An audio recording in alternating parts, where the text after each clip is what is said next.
Assalamualaikum warahmatullahi wabarakatuh. Hijrah kun payakun. Saya kira 5 menit lagi saya coba jawab.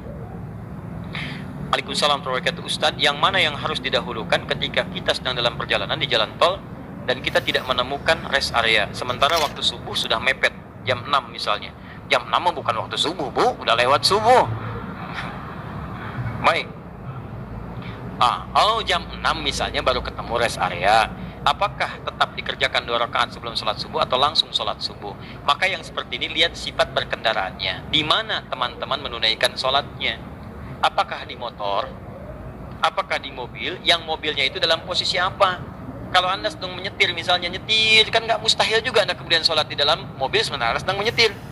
Karena ada sekarang yang kreatif, saat kemacetan itu saya takbir. Ya, saat kemacetan itu kemudian saya takbir aja. Tiba-tiba ketika jalan sedikit lagi, sami Allahu liman hamidah, pegang setir, injak lagi, jalan lagi, rem lagi, nggak usah memaksakan diri. Nggak usah memaksakan diri. Kalau Anda memungkinkan tayamum, dalam posisi yang bisa menunaikan sholat di kendaraan, silahkan tunaikan sholat di kendaraan. Sekarang lebih banyak, bisa di kereta api, bisa di bis, bisa kemudian di pesawat, silahkan tunaikan. Bagaimana caranya? Kalau tayamum, dalilnya Quran surah kelima ayat ke-6, paling kiri sebelah atas. Ya fa'ilam tajidu ma'a fatayammamu sa'idan thayyiba. Kalau Anda nggak mendapatkan air, tiba waktu sholat, Anda pengen sholat, dan Anda sedang di mana posisinya? Nggak bisa menemukan air. Itu kan diposisikan salah satu di kendaraan. Maka silahkan tayamum. Apa tayamumnya? Bukan tanah, tapi debu. Debu itu pasti akan ditemukan dimanapun. Tapi yang menempel di tempat yang baik, sa'idan thayyiba, menempel di tempat yang baik. Karena debu pun bisa menempel di mana saja. Debunya yang paling sunnah, Ustadz, yang nampak debu di knalpot, digenin. Enggak, jangan. Tempat yang kotor itu. Ya silahkan di jendela tempelkan begini, ya, tempat kursi jok tempelkan begini, kemudian tepuk, ya, atau tiup terlebih dahulu supaya yang kasarnya tidak langsung terserap atau menempel. Setelah itu tayamum. Kalau memungkinkan sholatnya dengan sempurna di situ, di kendaraan itu sambil duduk, silahkan tunaikan.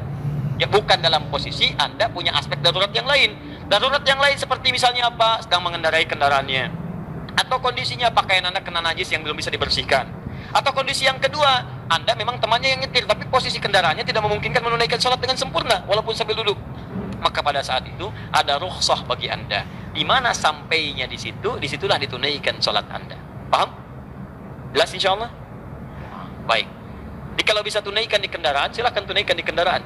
Kalau dalam fikih Asy-Syafi'i, ada tambahan. Di kendaraan itu ditunaikan sebagai takriman, ya, di tauqidis sholat. Sebagai penghormatan kepada tibanya waktu sholat. Begitu tiba lagi di tempat yang Anda tenang, Anda tunaikan lagi sholatnya untuk mengulang yang tadi. Itu di fikih Asy-Syafi'i. Tapi di jumhur yang lain, Anda tunaikan sudah sah sholatnya. Sah sholatnya karena sesuai dengan ketentuan dan hadis-hadis Nabi SAW. Mana yang paling utama dalam kondisi ini? Lihat ketentuannya. Kalau memang memungkinkan di kendaraan, yang paling utama tunaikan sholat di kendaraan. Karena hadis Nabi mengatakan, awas, yang paling utama as-sholatu ala waqtiha. Bertanya seseorang kepada Nabi, ya Rasulullah, ma'abar, apa amalan yang paling bagus untuk saya kerjakan? Kata Nabi, as-salatu ala waqtiha, salat tepat pada waktunya. Orang lain bertanya, ya Rasulullah, man abar, apa amalan utama yang harus saya kerjakan? Kepada Nabi, kata Nabi, lihat, birrul walidain, bakti kepada kedua ibu bapamu. Bakti pada kedua ibu bapamu. Umuka, ibumu. Ada pertanyaan, kenapa pertanyaannya sama, jawabannya beda? Karena yang pertama itu ke ibu bapaknya bagus, cuman ke sholatnya suka ditunda.